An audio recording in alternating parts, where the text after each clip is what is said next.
네, 세 번째 역에 도착을 했는데요. 세 번째 역은 네, 엔터지역입니다. 안녕하세요. 우리 반가운 얼굴과 함께 또 하림 아나운서가 등장을 하는데요. 네. 우리 김현용 연구원님, 네. 좀 오랜만에 뵀는데 잘 지내셨나요? 네, 안녕하세요. 잘 네. 지냈습니다. 좀 그 입담이 굉장히 그리웠습니다.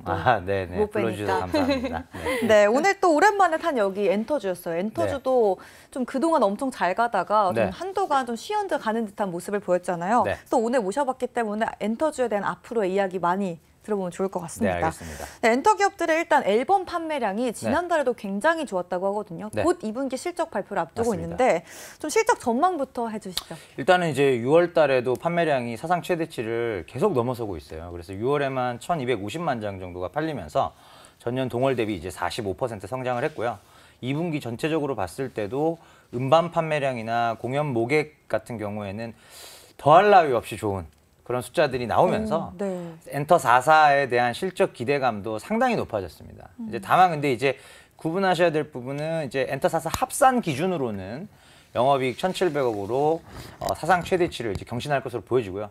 기업별로는 조금 이제 온도차는 있죠. 그래서 특별한 일회성 비용이나 이런 이슈들로부터 굉장히 자유로운 쪽이 이제 JYP고요. 실적이 뭐 깔끔하게 잘 나올 것으로 이제 보여지고 있고. 하이브나 SM 같은 경우에는 매출은 이제 굉장히 좋은데 영업이익은 이제 성장은 하지만 그 폭이 일회성 비용으로 인해서 조금은 둔화될 수 있다. 이 정도만 이제 좀 참고를 해주시되 네. 전반적으로는 엔터 4사 기준으로 보면은 또 다시 어떤 새로운 챕터를 계속 써 나가는 그런 실적이 나올 것 같습니다. 저는 궁금한 게 엔터주 하면은 이 실적마다 뭐 비수기가 있고 이런 게 있다고 하더라고요. 네네. 통상적으로 2분기가 좀 실적이 원래 좀 잘 받쳐주는 그런 시기인가요? 일반적으로는 사실 이제 음반 같은 경우에는 2분기, 1분기, 2분기, 3분기 고르게 괜찮고 4분기 때 조금 비수기입니다. 아, 4분기가 비수기군요. 예, 음반은 그렇고요. 공연은 또 반대로 네. 1분기가 비수기고 2분기, 3분기로 가다가 4분기가 성수기입니다. 그래서 음반과 공연의 성수기, 비수기가 사실은 이제 어떻게 보면 보완 역할을 하는 거죠. 1분기 때는 이제 공연이 비수기지만 음반이 이제 데뷔를 12월에 쉬었으니까 네. 데뷔들을 많이 하고요. 컴백들을. 그리고 4분기 같은 경우에는 음반은 좀 쉬지만 네. 공연들을 이제 연말 공연들로 맞아요, 마무리하면서 특별하게 성수기, 비수기가 있다라기보다는 개별 엔터 기업들에 따라서 상황이 다르잖아요. 아, 그렇죠. 예, 뭐 남자 아티스트들 같은 경우에는 또 군대 문제를 또 우리가 반드시 생각을 해야 되고 또 어떤 컴백 주기나 이런 거에 따라서 어떤 뭐 비수기 실적과 성수기 실적이 좀 갈리기는 합니다. 아, 그렇군요. 네. 저는 엔터주 이야기 나오면 꼭 여쭤보고 싶었던 게 있는데 네. 그 왜 최근에 YG 엔터테인먼트에서 네. 블랙핑크 리사가 재계약 안 한다는 이야기 있어가지고 위기가 맞습니다. 좀 있었잖아요. 주가 많이 빠졌죠. 그러니까요. 네. 좀 이런 건 좀 어떻게 보고 계세요? 사실은 이제 예측을 하기는 굉장히 어려워요. 그 엑소 이슈 때도 그랬고 챔백 씨 뭐 이탈 얘기가 있을 때도 그랬지만 이런 부분은 이제 만약 그렇게 됐을 때 우리가 어떻게 해야 되는가 이 부분을 좀 극단적으로 가정을 해보고 네네. 그러면 이제 지금 그런 리스크를 안고 투자를 해도 되는지 아닌지가 답이 나오거든요. 그렇죠. 근데 결론적으로 그 엑소 때랑은 비교도 안 될 만큼 블랙핑크의 YG 실적을 이끌어가는 그 비율 사실 이익 기준으로는 아마도 한 90% 가까이 되지 않을까 싶어요. 그냥 YG 하면 네. 블랙핑크다 이렇게 봐도 될 정도네요. 90%면. 그 정도라고 볼 수가 있죠. 매출로도 70, 80%가 훌쩍 넘거든요. 네. 그러다 보니까 이제 만약에 이제 완전체가 아닌 형태로 우리가 블랙핑크는 4명이다라는 걸 전 세계인들이 알고 있는데 그렇죠. 예, 만약에 그 조건이 성립이 안 됐을 때 뭐 해체가 아니더라도 네. 일단은 활동량 자체가 늘지는 못하겠죠. 줄어들겠죠. 예, 그래서 그런 활동들이 위축이 되는 부분을 다른 아티스트들이 메이크업, 보충을 해줘야 될 텐데 네. 그런 부분들이 준비가 되어 있느냐. 아쉽게도 YG는 블랙핑크 체급이 워낙 크잖아요. 그렇죠. 그런 부분들을 보완해 줄 만한 아티스트를 빨리 키워야 되는데 아직은 없다가 사실은 정답이거든요. 그러다 보니까 그런 리스크를 안고 지금 엔터주 4사 전반적으로 주가 레벨 자체는 높잖아요. 그렇죠. 장기 시계에서 지금 높은 주가 레벨이거든요.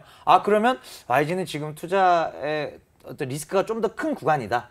이런 결론에 도달할 수가 있죠. 네. 사실 좀 말씀해 주신 대로 극단적 상황을 가정하고 하는 게 네. 오히려 좀 더 안정성이 있을 것 같긴 해요. 블랙핑크가 워낙 YG의 메인 아이돌이다 보니까 그렇죠. 예. 또 리사의 팬층도 해외에서 단단하잖아요. 해외에서 맞아요. 인기가 제일 많다고 저도 들었거든요. 그러니까요. 근데 지금 블랙핑크 특히 이제 YG의 주력 아티스트들은 음반도 물론 요즘은 잘 팔지만 네. 공연으로 정말 화려한 퍼포먼스로 승부를 보는 막 코첼라 이런 데서 그럼요. 그래서 공연에서의 목의 공연 규모, 공연의 스케일업 이게 이제 YG 실적에서 굉장히 중요한 요소인데 이런 부분들이 아무래도 이제 블랙핑크가 조금이라도 완전체가 아닌 모습이 된다면 활동 지표 자체는 그러니까 즉 공연 모객 수는 늘어나긴 좀 어렵겠죠. 지금 이제 막 올해 처음으로 블랙핑크가 미국 스타디움 투어에 입성을 했고요. 네. 8월 달에 5회차 입성을 했고 그럼 여기서부터 내년도에는 미국이나 유럽의 비중을 획기적으로 늘려가면서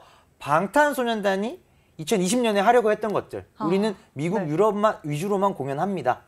이거 하려고 지금 가야 되는 시기거든요. 그렇죠. 이런 중요한 시기에 이런 노이즈가 생겼다는 거는 어떻게 보면 반드시 잘 매듭 짓고 넘어가야 될 문제입니다. YG 입장에서는. 그만큼 중요한 사안이에요. 예. 저는 근데 약간 궁금한 점이 네. 왜 지난번에도 제가 한번 들었던 것 같은데 네. 최근에 K-팝 시장이 너무나도 커지고 네. 엔터테인먼트사들이 이렇게 덩치가 커지면서 네. 아이돌 하나하나는 이제 큰 위기라기보다는 잠깐의 단기적 이슈에 불과하다 이런 의견도 많이 있더라고요. 네. 장기적으로 봤을 때도 이런 이슈들이 좀 주가에 미치는 영향이 길고 크게 오래 갈까요? 그러니까 장기적으로 보면 점점 개별 아티스트의 영향력은 줄어들긴 하겠죠.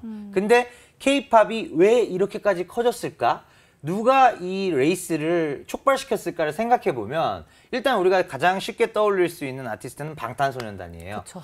방탄소년단으로 인해서 K-팝 아티스트들이 전반적으로 후광 효과를 누리면서 쫙 올라왔고 또 걸그룹들 가운데서는 그러면 롤모델이 누굴까?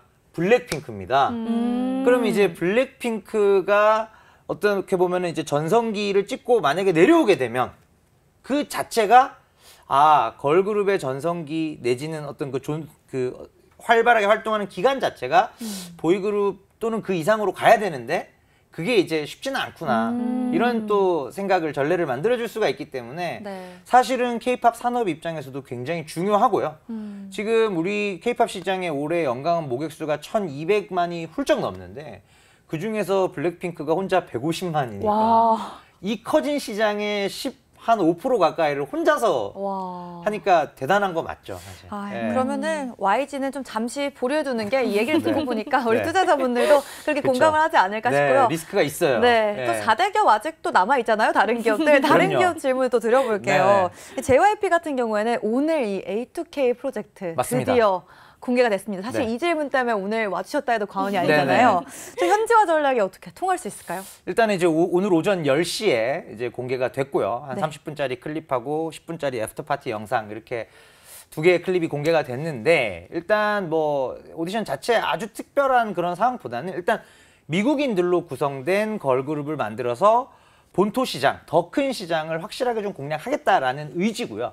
제가 봤을 때 성패의 가장 핵심은 뭐냐면 네. 어떤 컨텐츠를 파느냐입니다. 그러니까 K-팝 음악을 미국인들을 통해서 팔 거냐, 네. 미국 시장에. 그게 아니라 그냥 US 팝을 미국 팝 음악을 미국 걸그룹을 통해서 팔 거냐. 저는 일단은 후자가 훨씬 더 성공 가능성이 높다고 봐요. 미국 팝이요? 왜냐면 왜냐면은 우리 팝 그러니까 K-팝이 많이 커졌다고는 하나 미국 시장에서의 시장 점유율은 아직 2%대예요. 굉장히 아직은 마이너한 장르라는 그러네요. 것이죠. 생각보다. 예, 그래서 그럼 나머지 98%가 US 팝이라는 얘기잖아요. 그럼 US 팝 안에서 뭐 R&B도 있고 힙합도 있고 락도 있고 뭐 포크송도 있고 뭐 여러 가지로 나눠지거든요. 심지어 라틴 음악만 하더라도 K-팝보다 3배 큽니다. 네.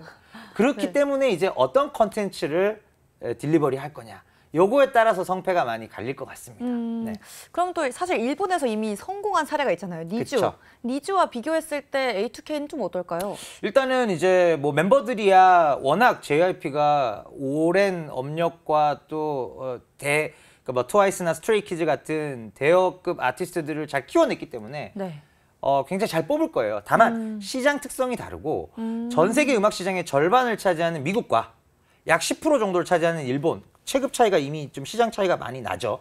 그리고 일본 시장에서는 K-팝이 10%까지 점유율을 이미 올라와 있어요. 10% 점유를 하고 있는 음악 장르이기 때문에 K-팝 왔습니다 하면 어서 오십시오가 되는 거죠. 네, 근데 미국은 이제 2%인데 네. 우리 K-팝 왔습니다 하면은 누구세요는 아니겠지만 이제 예, 아직은 예, 완전 메인 장르로 되었다라고 보기에는 아직은 좀 갈 길이 멀다. 예, 그만큼 그러니까 역으로 바꿔 보면은 만약에 미국 시장에서 성공을 한다면 그 파급력은 진짜 어마무시한 거죠. 어쨌든 이 해외에 진출하려고 JYP도 그렇고 다른 엔터사들도 뭐 노력을 많이 하고 있는 걸로 아는데 해외 현지화 전략을 지금 가지고 있는 다른 엔터사들은 좀 어디가 있을까요? 일단은 이제 미국 가장 중요한 미국 본다면은 이제 JYP 외에 하이브도 UMG 유니버설 뮤직 그룹하고 3분기 중에 제작 발표를 해서 미국인으로 구성된 걸그룹 만들 거고요. 그리고 이제 일본으로 본다면은 SM이 NCT 도쿄, NCT 유니버스의 마지막 보이그룹이 나옵니다. 그런 게 있고 또 중국으로 본다면은 또 JYP에서 프로젝트 C라고 해서 중국인으로 구성된 보이그룹 프로젝트. 이 모든 것들이 다 연내에 나올 것으로 예상되는 현지화 프로젝트들입니다. 저 궁금한 게 해외에서도 우리나라는 이렇게 아이돌이라고 하는 게 어릴 때 되게 좋아하는 그런 느낌이잖아요. 외국에도 이런 아이돌이라는 개념이 좀 원래 인기가 있나요? 그러니까 사실은 이 뭐 아이돌 그룹, 예, 뭐 보이밴드나 걸그룹이 사실 뭐 한국의 전유물은 아니죠. 이미 옛날부터. 예. 보이밴드, 백스트리트 보이즈나, 웨스트라이프나 또 연식이 나오게 되는데, 예, 제가 좋아했었던 유키즈 온 더 블럭이나. 유키즈는 그 유키즈 아니에요? 그 어리션 잘 모르시나 본데요. 이렇게 세대 차이가 또 드러납니다. 많이 있습니다. 있긴 있네요. 예, 스파이스 걸스는 다들 아시겠지만, 그럼요. TLC는 잘 모르시잖아요. 네, 처음 들어봐요. 아니 스파이시밖에 몰라요. 에스파. 그래서 이런 이제 그룹 어떤 아티스트들이 훨씬 이전부터 존재를 해왔었고 한 시대를 풍미했다가 사실은 이제 미국 같은 경우에는 정말 잘 나가는 개별 아티스트가 그룹 안에 있던 아티스트가 나와버린다는 거죠. 네, 우리처럼 이렇게 처음 데뷔하고 나서 어떤 뭐 일정 부분의 계약 기간을 꼭 지켜야 되고 또 그런 트레이닝하는 과정을 우리는 이제 기획사들이 다 지원을 하기 때문에 IP에 대한 소유권을 일단 기획사가 갖고 있잖아요. 근데 미국은 시스템 자체가 이미 소위 말하는 이제 재능으로 가득 찬 아이들이 그냥 와서 유니버설 레코드 가서 우리 가수 하고 싶은데 녹음 좀 해주세요. 그러니까 컨텐츠에 대한 IP나 소유권, 결정권이 다 오롯이 아티스트한테 있다는 거죠. 완전체가 된 상태에서 오는 거고 우리는 그게 아니라 원석을 발굴해서 너 완전체 만들어 줄 테니까 일단 몇 년은 우리가 해야 돼. 우리 회사랑 해야 돼. 우리가 수익 가져갈 거야. 이건 거죠. 그 차이가 굉장히 큽니다. 그래서 우리 스타일로 K-팝의 어떤 그런 시스템을 입혀서 미국인들 중에서 원석을 발굴해서 이거를 완전체, 지금의 완전체 아티스트들을 뛰어넘는 수준의 아티스트들로 만들어서 미국 시장을 장악하겠다. 이런 상당히 원대한 포부예요. 그러네요. 일단은 현지화 전략이 또 듣고 보니까 진짜 먹힐지 다양한 기업들이 하고 있기 때문에 기대가 되는 것 같고요. 또 여쭤봐야 될 게 있어요. 이 팬과 관련된 플랫폼. 주가가 잘 안 가고 있잖아요. 엔터주와 다르게. 특히 디어유가 좀 부진한 주가 흐름을 보이고 있는데 좀 반등을 위해서 어떤 게 필요할지 궁금해요. 일단은 디어유가 지금 주가가 지지부진한 게 실적 때문은 아니에요. 매출도 잘 성장하고 있고 가입자 늘어나면서 뭐 알프도 가입자당 매출액도 견조하게 올라가고 있어서 실적, 매출과 이익 모두 늘고 있어요. 근데 왜 주가가 빠지느냐? 일단은 IPO 시점부터 주가 수익 배출, 즉 퍼가 워낙 높기는 했었고요. 근데 그보다 더 큰 이유는 경쟁사 동향입니다. 경쟁사인 위버스가 이번에 이제 SM 최대 주주 매각딜에서 물러나면서 대신에 SM 아티스트들을 위버스에 입점시키기로 합의를 봤잖아요. 12팀의 SM 아티스트 거의 전원이 9월 말까지 위버스로 입점하기로 계획이 되어 있습니다. 그러면은 디어유 입장에서는 당연히 SM 자회사니까 SM 아티스트들은 메시징이 아니라 뭐가 됐든 우리 디어유랑 해야 할 것 같은데 그게 아니라 위버스로 SM 아티스트들 다 들어간다는데요. 그럼 디어유의 입지가 좁아지는 거 아닌가요? 라는 그런 사실 시장의 우려, 불확실성. 이거를 사실 주식시장에서는 가장 경계하거든요. 네. 이 부분이 지금 주가에 부진한 이유고, 그럼 반대로 거꾸로 얘기해보면은 사업을 확장하는 것밖에 방법이 없죠. 그러니까 우리가 지금 디어유가 지금은 메시징 서비스만 하고 있는데 그게 아니라 우리도 일반적인 팬덤 플랫폼, 팬클럽 지원 쪽까지 사업을 확장을 할 것이고, 물론 이제 비용 요소를 고려해봐야겠지만 투자가 좀 들어가야 되거든요. 네. 그런 부분들까지도 우리가 갈 것이고, 상장 초기 때 얘기했었던 그런 메타버스 성격의 플랫폼 사업 이런 것들까지 좀 확장하는 모습들이 나온다면 주가가 좀 이제 반등을 할 수 있을 걸로 예상하고 있습니다. 그럼 디어유 흐름까지 저희가 한번 알아봤는데 네. 그 왜 말씀해 주실 때 2분기는 원래 좀 성수기고 네. 4분기가 좀 비성수기다 이렇게 말씀해 주셨잖아요. 좀 엔터주들이요? 네, 네. 하반기에 엔터주 흐름은 혹시 어떻게 좀 전망하고 계세요? 일단은 하반기 같은 경우에 지금 이제 3분기까지는, 그러니까 2분기 실적이 4개 분기 중에 제일 좋은 건 맞아요. 그러니까 고점을 찍고 내려오는 건 맞는데 네. 그 내려오는 폭이 3분기, 4분기가 둘이 비슷한 실적인데 2분기 대비 3분기 낙폭이 사실 뭐 5% 정도밖에 안 될 것 같아요. 그러니까 분명히 이제 최고점을 찍고 내려오는 건 맞지만 고점에서 내려오는 폭 자체가 매우 작아서 여전히 작년 그맘때랑 비교를 해보면 상당한 20-30% 성장이 나오기 때문에 엔터주를 지금 줄여야 될 구간은 아니다라는 거죠. 네. 그렇다면 하반기에도 꺾임 없이 지금 좀 주춤한 이유는 그냥 그동안 많이 올랐기 때문에 좀 한동안 쉬었던 걸까요? 그런 것도 있고, 또 최근에 각 네. 회사별로 좀 이슈들이 있었죠. 하이브도 그쵸. 그런 성추행 논란, 그렇죠. 매니저가 이런 그 것들도 강변이, 네. 있었고, 네네. IG는 또 리사 어. 씨 이제 블랙핑크 뭐 이탈 얘기들이 루머들이 좀 있는 상황이고요. 네네. 그리고 이제 JYP 같은 경우는 그런 류의 이슈들은 없는데, 네. 다만 이제 오늘 이제 A2K 컨텐츠가 공개가 됐잖아요. 그러니까 재료들이 다 나왔다라는 점과 JYP의 그 주가 밸류에이션이 조금 부담스러운 수준이었다라는 점들 때문에 이제 재료가 현실화됐을 때 차익 실현을 하는 거죠. 매도세가 강해지다 보니까 또 JYP는 그런 이유로 인해서 주가가 빠지고, 근데 지금 전반적으로 엔터 사사들이 각자 다른 이유긴 하지만 그런 이유들로 인해서 지금 고점에서 주가가 조금 조정 국면에 들어갔다. 이렇게 보시면 될 것 같습니다. 네, 이유가 있었던 거네요. 그럼 네. 엔터주에서 우리 김현용 연구원님께서 좀 주목하고 계신 종목 어떤 게 있나요? 저는 일단은 장기 투자하실 거면은 무조건 하이브고요. 그리고 뭐 샀다 팔았다 좀 이런 스윙 투자에 자신이 있으시면은 네. SM도 굉장히 좋습니다, 지금. 그래서 하이브 같은 경우에는 일단은 플랫폼 위버스라는 게 있기 때문에 이게 사실 다른 3사하고 가장 차별화되는 요소고요. 또 그런 거 떠나더라도 BTS도 있고 뉴진스도 있고 전체 올해 한 1억 2,500만 장 정도 되는 K-팝 음반 시장에서 하이브 레이블이 무려 4천만 장을 판매합니다. 와. 그러니까 35%에 가까운 점유율을 혼자 가져간다라는 본업에서의 압도적인 그런 초격차. 이게 이제 하이브에 대한 가장 큰 투자 이유고요. 네. SM 같은 경우에는 제가 2분기 실적 고점 찍고 내려온다 그랬잖아요. 조금이나마. 근데 SM만 상반기보다 하반기 실적이 좋아요. 오. 패턴이. 상저하고로 가는 그림을 좋아하시잖아요. 네. 하반기를 투자할 때는. 그렇죠. 그래서 SM 가장 큰 투자 이유가 혼자 이익 패턴이 상저하고다라는 거. 그게 첫 번째고요. 두 번째는 걸그룹 판이 커지면서 지금 소위 박 터지는 경쟁하고 있는데 맞아요. 4세대 걸그룹 경쟁에서 일단은 지표상 가장 선두에 서 있는 게 에스파입니다. 오. 이런 말씀 드리면 또 이제 뉴진스 네. 그래서 제가 분명히 말씀드리지만 지표상으로 네네. 네, 음반 초동 판매량이나 이런 것들이 에스파가 또 시장을 리딩하고 있어요. 그러니까 이런 부분들이 또 공연도 확실히 제일 지금 4세대 걸그룹 중에서는 많이 하고 있습니다.